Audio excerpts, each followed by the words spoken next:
Saludos amigos, desde Lima, Perú les traigo este nuevo video.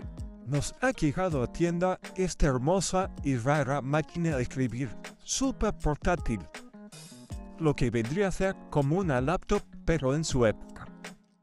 La marca es Erika, hecha en Alemania en 1925. Todo es metal, está en perfecto estado, pintura todo original y está mecánicamente operativa, lista para ser usada. Esta máquina acaba de cumplir 100 años este año.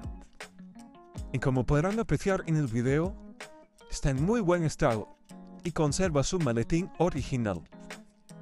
Estos modelos son muy raros que lleguen, y sobre todo en el estado que se encuentra. Aquí pueden ver que mecánicamente está totalmente operativo. Aquí podemos apreciar que el teclado está totalmente en español.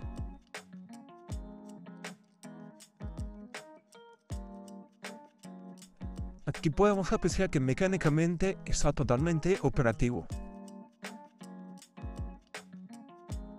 Como les decía al comienzo del video, esta máquina de escribir vendría a ser lo que es ahora nuestras laptops, ya que era muy pequeña y súper portátil. Aparte, en esas épocas las máquinas eran muy pesadas. Esta se puede cargar fácilmente con una mano. Aquí tenemos una pequeña palanca que es para activar la parte de las mayúsculas. Y para guardar el estuche, primero hay que guardar estos ganchitos que es el agarrapapel. Y tiene unas pequeñas manijas que es para poner el carrete y poder hacerla más chica esta máquina de escribir.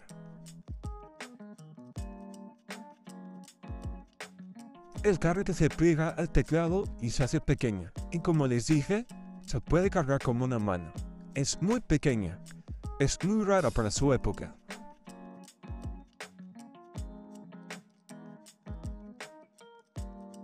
Y ya sabes, no olvides seguirnos en nuestra cuenta TikTok. También puedes buscarnos en Facebook como Rescatando Recuerdos Llenos de Antigüedades.